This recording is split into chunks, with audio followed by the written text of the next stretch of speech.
누가복음 1장 5절부터 25절까지 세례 요한의 출생 예고에 대해서 말씀을 보겠습니다. 여기 설교 요약에서 보시면은 4개로 구분을 하였습니다. 먼저 첫 번째 5절에서 7절까지입니다. 우리가 어떤 고난을 당하거나 삶의 어려움을 당했을 때 우리가 어떻게 이 어려움과 고난을 해석하고 적용을 해야 됩니까? 여기 5절에서 7절까지 보면은 지금 유대왕 헤롯 때이라고 말합니다. 이때는 로마 집권 때요. 또 헤롯은 나쁜 왕입니다. 혈육상으로는 유대인의 피가 절반 있고 이방인의 피가 절반 있는 왕입니다. 이 유대인의 그 약점도 알고 유대인의 강점도 아는, 그러면서 아주 교묘하게 유대인을 통치하고 자기 뜻대로 다스리는 악한 왕의 대명사입니다. 이 헤롯이 예수께서 이 세상에 오셨을 때 바로 그 예수의 이 세상 오심을 알고 어린아이들을 다 죽음으로 몰았었던, 2살 미만의 죽음으로 몰았었던 그 악인 중에 악인입니다. 그리고 세례 요한, 하나님의 사람 세례 요한을 장난 삼아서 그 사람의 생명을 가지고 놀았던 사람입니다. 어찌 보면 이 예수 시대, 이 시대에 사탄의 대명사로도 불리우는 그러한 존재가 이 헤롯 왕입니다. 역사적으로 보면 헤롯 대왕이라고 표현합니다. 그러나 하나님 편에서 봐서는 이거는 사탄의 무리입니다.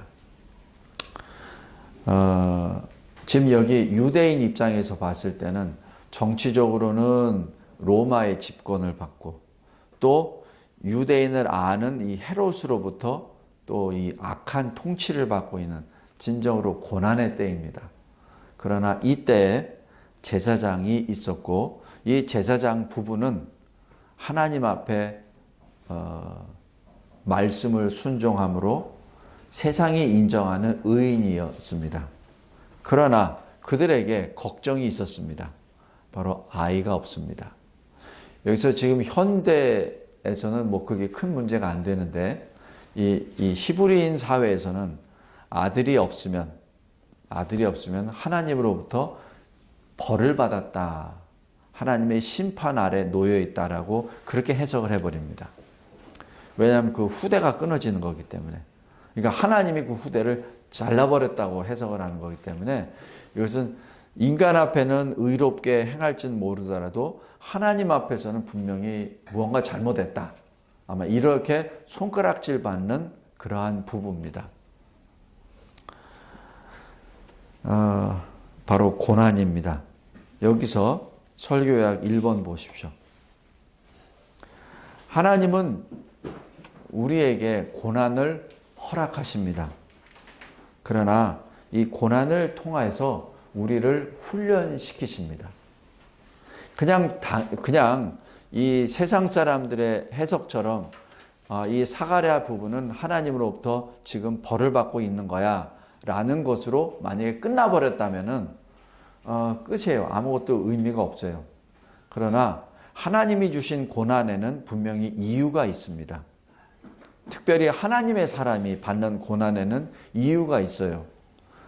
하나님은 그 하나님의 사람들이 고난을 통하여 의의 연단, 훈련을 받기를 원하십니다. 훈련이라고 하는 것은 그 사람을 죽이기 위해서, 못 살게 굴기 위해서 그런 것이 아니라 한 단계 업그레이드 하기 위해서 지금 훈련을 시키는 것이죠. 우리가 왜 PT를 한다든지 아니면 무슨 어떤 게 어학 훈련을 한다든지 하더라도 중요한 건 뭐냐면은 현재 상태에서 한 단계로 뛰어오르는 겁니다. 근데 이 인간이 가지고 있는 것은 뛰어오를 때 이렇게 사선을 그어서 뛰어오르질 않아요. 내가 10시간 했다고 10시간의 효과가 나타나고 10시간 했다고 10시간의 근육이 나타나고 10시간 내가 영어 암기를 했다고 해서 10시간의 노력이 나타나는 게 아니에요. 그게 아니라 10시간이든 100시간이든 계속 어느 정도 분량이 채워지면은 순간적으로 뛰어버립니다. 이 근육 만드는 것도 마찬가지예요.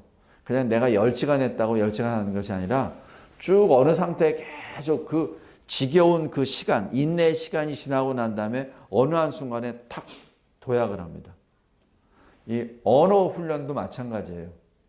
언어 훈련도 내가 어느 정도 수준을 계속해서 참고 계속 했을 때 그 순간이 지나면은 뚝 뛰어버립니다. 그건 나중에 본인이 알아요. 내가 이렇게 됐네? 이렇게 되게. 이 사람이 하고 있는 어떤 육체를 사용하는 어떤 것은 대부분이 다 그렇습니다. 어느 한 순간까지는 그대로 미련할 정도로 계속 갑니다. 1년이든 10년이든 계속 가요. 근데 어느 순간에 그게 도약을 해버립니다. 하나님께서는 우리에게 훈련을 해주시는데 고난으로 훈련을 주십니다. 고난을 할 때 그 고난을 인내하며 계속 나갔을 때 어느 한순간에 그것이 자기도 모르는 사이에 또 다른 단계로 도약을 하게 되죠. 사가랴와 엘리사벳, 그들의 고난, 인생의 고난 앞에 지금 이 사가랴와 엘리사벳은 나름대로 하나님의 말씀에 순종하며 자기의 직분에 최선을 다했습니다. 성도 여러분, 제가 전에 한번 말씀드렸었던 것 같은데 이 고난이 또 다른 면의 축복입니다. 동전의 양면 같아요. 고난을 받았으면 그 고난을 하나님의 절대 주권을 믿고 하나님이 주시는 선한 뜻을 깨달아 알고 온전히 깨닫지 못하더라도 그 뜻에 계속 순종을 하여 어느 기간까지 가게 되면 그것이 갑자기 이 복으로 되어버립니다.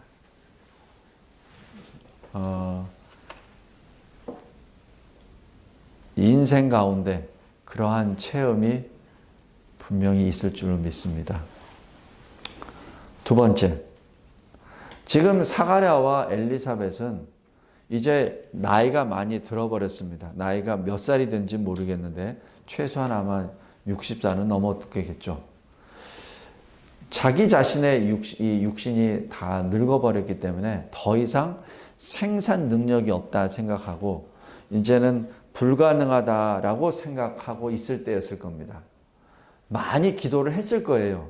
그러나 이제는 끝났어 라고 모든 것을 손을 놓았을 때 그때 하나님이 응답해 주십니다. 성도 여러분, 이게 굉장히 아이러니한데 내가 뭘 하려고 막 바둥바둥 할 때 그 뜻이 내가 선한 일을 하기 위해서 바둥바둥 할 때 하나님이 들어주시지 않을 때가 있습니다. 그런데 내가 그것을 아예 손을 놔버렸을 때 하나님이 응답해 줄 때가 있습니다. 왜 그런 줄 아세요? 그것은 내가 너에게 주는 선물이니까. 네가 아무리 열심히 하려고 해도 안 돼. 네가 열심히 한다고 만약에 해서 얻었으면은 너는 스스로 내 노력으로 했다고 믿을 거야. 그래서 하나님께서는 그거를 그때를 늦추셔 버립니다. 마치 아브라함과 사라도 똑같은 스토리예요. 아브라함과 사라가 더 이상 아무 소망이 없을 때 육신적으로 그랬을 때 하나님이 손을 놨을 때 하나님이 들어가시죠. 야곱도 마찬가지예요. 자기 나름대로 머리를 써서 자기 하나님께서 주신 자식들, 재산들 다 때에 맞춰서 나름대로 다 보내고 난 다음에 자기가 야복강 나루터에서 혼자 남았을 때 그때는 뭐죠? 사실 이제는 다 자기 자신이 할 수 있는 건 다 해버렸어요. 그 다음에 내가 할 수 있는 건 없어요. 그 없다는 걸 인정할 때 그때 하나님이 천사를 보내서 씨름하게 하십니다. 그 씨름은 기도예요. 그 모든 것을 놓았을 때 하나님께 마지막으로 처절히 기도하라고 하나님이 기회를 주신 것이죠. 사가랴와 엘리사벳도 마찬가지입니다. 모든 것을 다 하고 이제는 더 이상 할 게 없습니다. 할 수 없습니다. 라고 얘기하며 마지막 자기에게 주어진 직분을 감당하기 위하여 사가랴가 갔습니다. 그때 가브리엘 천사가 기쁜 소식을 가지고 나타나죠.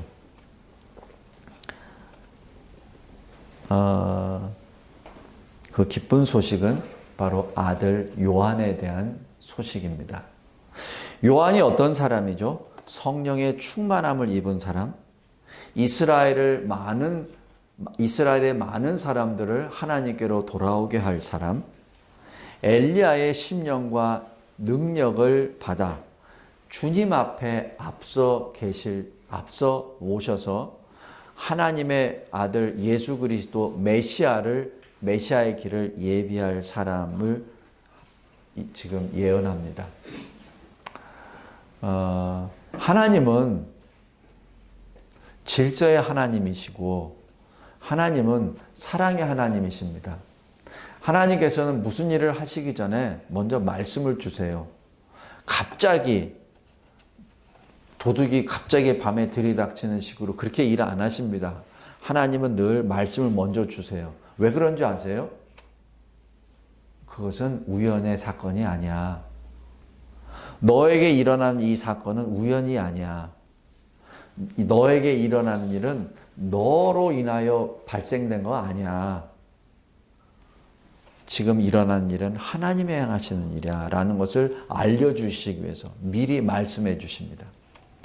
아담에게도 아담 언약을 주셨던 것도 아담이 범죄했을 때 하나님이 미리 뱀을 선고하시면서 주시잖아요. 노아에게도 노아 방주를 짓기 전에 120년 전에 먼저 말씀을 주십니다. 모세를 불러서 출애굽의 역사를 감행하게 하시기 전에 먼저 모세가 말씀을 먼저 주세요. 모세에게. 다윗에게도 마찬가지입니다. 다윗이 왕에 오르기 10수년 전에 하나님이 기름을 부으시고 다윗에게 성령을 보내주시고 말씀을 다 주십니다. 성도 여러분, 그 하나님이 바로 오늘 이 사가랴에게도 오시고 앞으로 올 요한에 대한 말씀을 주십니다. 두 번째, 우리가 소망이 없다고 손을 놓았을 때 그때 하나님은 우리의 기도를 응답해 주십니다. 왜? 그 기도의 응답은 너의 능력이 아니라 나의 선물이니라. 우리가 늘 기도하고 간구할 때 이 점을 꼭 기억하시기 바랍니다. 제가 누차 설명드리지만은 내가 기도했더니 보좌가 내 쪽으로 옮겼어. 내가 금식 기도를 뭘 하니까 하나님이 등 돌리셨다가 하나님이 나에게 돌리셔서 응답해 주셨어. 그런 기도는 아닙니다. 하나님은 그런 하나님 아니세요. 하나님은 우리가 기도할 수 있도록 하나님의 뜻에 맞도록 기도할 수 있도록 우리의 영을 변화시켜 주십니다. 어떻게? 우리 안에 계시는 그리스도의 영으로 말미암아. 그래서 성령이 우리 안에서 끊임없이 탄식함으로 말미암아 우리는 성령이 원하시는 기도를 하게끔 만드세요.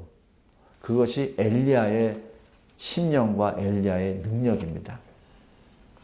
엘리야가 기도하니까 3년 반 동안 비가 안 왔다. 그거 아닙니다. 그게 아니라 엘리야가 그런 기도를 할 수 있도록 그리스도의 영, 하나님의 영이 엘리야의 영을 변화시켜서 기도하지 않으면 안 되게끔 기도를 하게끔 만드신 겁니다.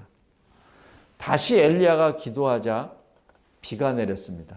그것도 마찬가지예요. 엘리야가 가뭄에 너무 고통받으러서 주여 살려주소서 그런 기도가 아니라 지금 엘리야의 심령과 엘리야의 능력은 하나님이 엘리야의 영을 붙잡아서 하나님의 뜻을 전해주시고 그 뜻에 따라 기도하게끔 성령께서 엘리야의 입술을 마음을 터뜨려 버리신 것이죠. 그것이 바로 엘리야의 기도의 능력이요 엘리야의 심령입니다.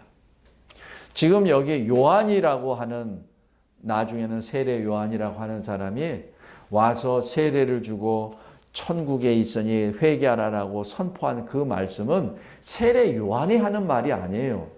세례 요한을 주장하고 있는 성령께서 그의 심장을 폭발시키는 것이죠. 그 입술을 폭발시키는 겁니다. 그래서 엘리야가 말하는 것이 아니고 세례 요한이 말하는 것이 아니라 세례 요한 안에 있는 성령이 선포하는 겁니다.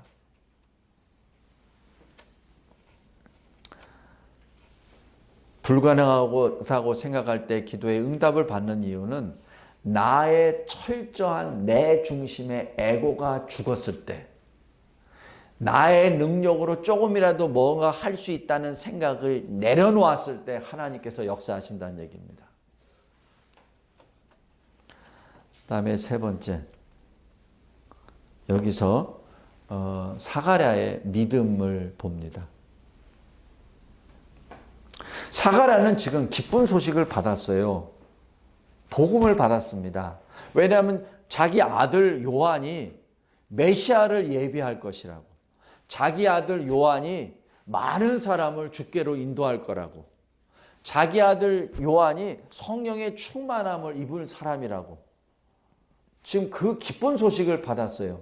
그래서 그 아들 요한은 지금 여기 이 세상에 올 준비를 하고 지금 오고 막 이런 그 순간에 아버지 사가랴는 뭐 하죠?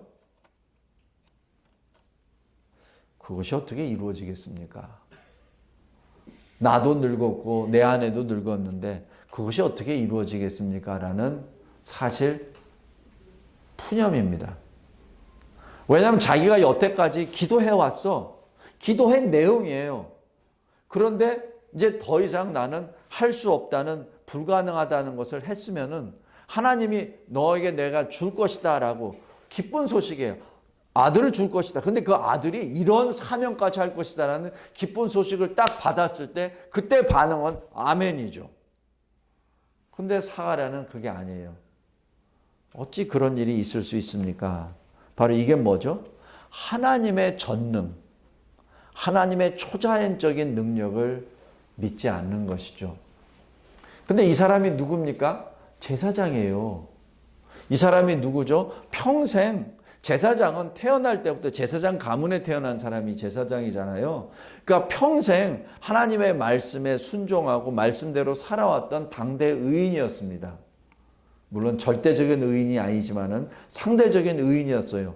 그런데 그 사가랴가 당장 하나님의 말씀을 턱 받고 난 다음에는, 그 다음에는 그거는 좀 어렵겠는데요 라고 말합니다. 그게 무엇이죠? 바로 이 사가랴는 믿음의 눈으로 보는 것이 아니라 육신의 눈으로 본 겁니다. 제사장 사가랴는 신학 공부를 많이 한 사람이에요. 성경을 많이 아는 사람이에요. 가르치는 사람이에요. 그런데 정작 자기 문제에 대해서는 신학의 눈으로 보는 것이 아니라 과학의 눈으로 봅니다. 자기 생리적인 어떤 그것으로 보게 된 거예요. 성도 여러분, 이것은 사가랴에만 해당되는 것이 아니라 우리 모두에게 해당됩니다. 우리가 저부터가 이렇게 보면은 남의 얘기는 잘해요. 뭐 사가랴가 1번 이게 잘못됐다, 2번 이게 잘못됐다. 그거는 잘해. 근데 정작 내가 내 문제가 돼버렸을 때는 이거는 막 헷갈려 버려요. 실컷 설교는 믿음의 눈으로 보라고 해놓고, 그리고 사가랴의 믿음의 부족함을 계속 이렇게 아주 잘 지적하면서 정작 내 문제로 탁 됐을 때는 사가랴하고 별반 차이가 없다는 것을 사실 고백합니다. 제가 오전 설교에서도 또 오후 설교, 이번 설교에서도 계속 믿음에 대해서 설교하게 되는데, 마치 저는 완전한 사람처럼 여러분들에게만 질책하고 있는 것으로 생각할 수 있는데 그거 아니에요.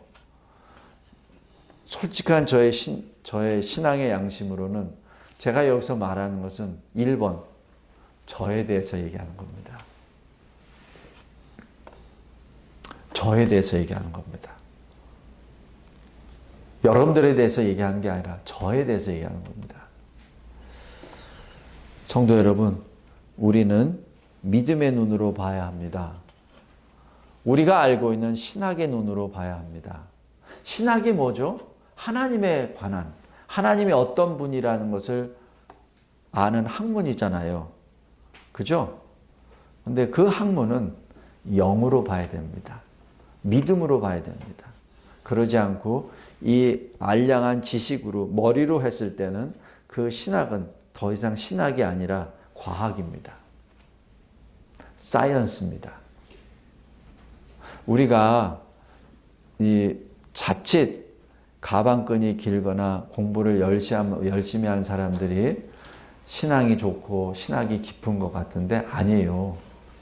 제가 웨스트민스터 나왔습니다.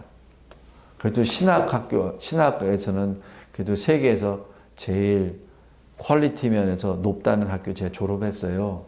그런데 그 웨스트민스터에 나온 사람 중에 이단이 제법 있어요. 왜? 영이 안 바뀌고 심장이 안 바뀌고 여기만 차 있으니까 이것으로 성경 말씀을 쪼개버리니까 이단밖에 안 나오죠.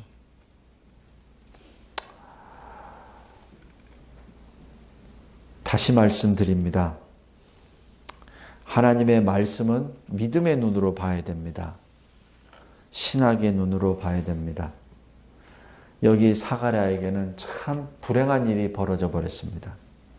얼마나 기쁜 소식이에요.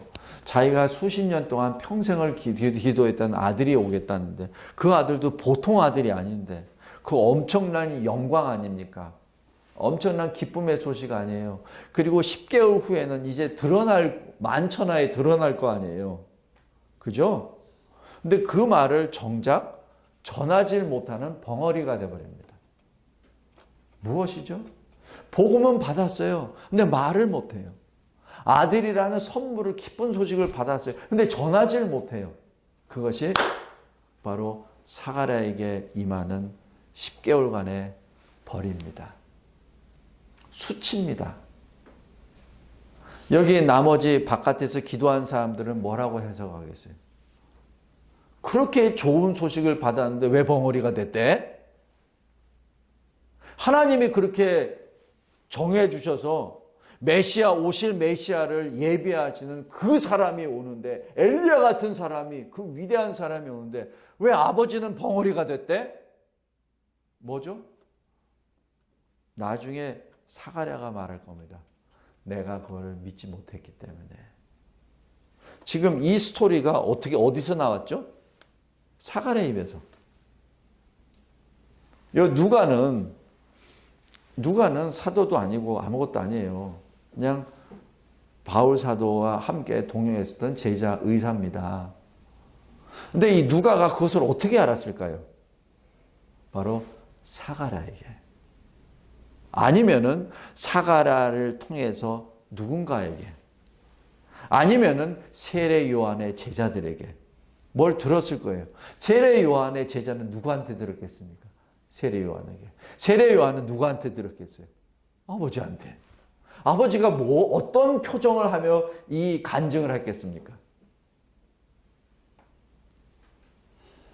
얼마나 창피하겠습니까? 그러나 그 창피한 것도 말할 수 있을 때 말할 수밖에 없죠. 성도 여러분, 소식을 기쁘게 받았습니까? 그렇다면 말해야 됩니다. 그리고 전해야 됩니다. 우리 크리스마스 시즌을 맞이해서 진정으로 우리가 받은 복음을 늘 전하는 저와 여러분이 되기를 바랍니다. 하나님께서 우리에게 말씀을 주시고 믿음을 주신 이유는 그 믿음에 온전히 서라, 그 다음에 뭐하라? 전하라. 그겁니다. 믿음의 말씀을 받았습니까? 그렇다면 그 받은 것으로 끝나는 것이 아니라 그 받은 말씀, 복음 그 자체를 전하는, 빛을 발하라는 그 명령이십니다.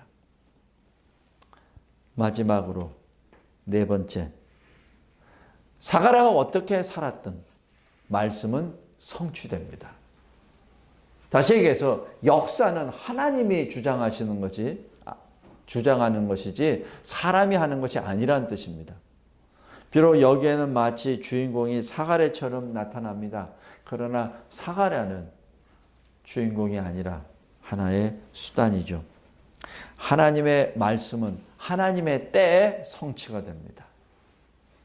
하나님의 때가 있어요. 우리가 오늘 이번 달 25일 날 우리 기도 제목으로 내놓고 기도하는 그 대상들, 그 중에서 다 올 수도 있고 다 안 올 수도 있고 그 중에 일부도 올 수도 있습니다. 그러나 거기에 낙심하지 말기 바랍니다. 우리가 할 것은 열심히 기도하는 것이죠. 간절히 기도하는 겁니다. 그리고 하나님이 하나님의 때에 맞춰 일을 성취하십니다. 단지 우리가 원하는 것은 그 때가 이번 25일이 되기를 원합니다 라고 부르짖는 그 기도입니다. 말씀을 맺겠습니다. 엘리사벳의 기도 응답은 성취되었습니다. 평생의 고난이 끝났습니다. 여기서 엘리사벳이 하는 것은 믿음으로 하나님과 하나님의 행하시는 일을 찬양하는 일입니다. 저와 여러분도 똑같습니다. 저와 여러분도 우리 인생을 통하여 인생 속에서 역사하시는 하나님을 보시기 바랍니다. 그리고 끈질기게 끝까지 남아있는 나, 에고, 내가 어떻게 해보려고 하는 그것을 놓으시기 바랍니다. 온전히 주님께 의지하고 주님이 행하신 일을 바라보는 저와 여러분이 되기를 바랍니다. 마치 홍해 앞에 서 있는 이스라엘 백성들이 앞에는 바다요 뒤는 애국 군사들이 계속 쫓아옵니다. 그때 어찌할 바를 모르고 모세 앞에 하나님 앞에 원망하고 있을 때 하나님이 주신 말씀, 너희는 잠잠하라. 너희 앞에 하나님이 행하시는 일을 보라. 저와 여러분의 신앙이 그러한 신앙의 인생이 되기를 바랍니다. 그리고 그 하나님은 절대 우리를 버리지 아니하십니다. 그리스도 안에서 하나님의 사랑을 받은 자, 바로 저와 여러분은 어떠한 권세, 어떠한 사망, 어떠한 과거, 현재, 미래, 어떠한 것도 우리를 하나님의 사랑으로부터 끊을 자 없습니다. 기도하겠습니다. 하나님 아버지 감사하고 감사합니다. 하나님이 주신 이 누가복음 말씀을 통하여 믿음의 연약한 나를 보여주셨습니다. 그리고 내가 하나님 앞에 어떻게 살아야 되는지 또한 보여주셨습니다. 하나님 감사합니다. 이 세상에 살면서 참 여러 가지 많은 일들이 있었으나 내가 내 뜻대로 하려고 할 때가 무척이나 많았습니다. 하나님, 이 모든 것을 내려놓게 하여 주시고 하나님의 뜻대로 하나님의 나라와 의를 먼저 구하는 주의 거룩한 사람이 되게 하옵소서. 예수 그리스도의 이름으로 기도드리옵나이다. 아멘. 아멘.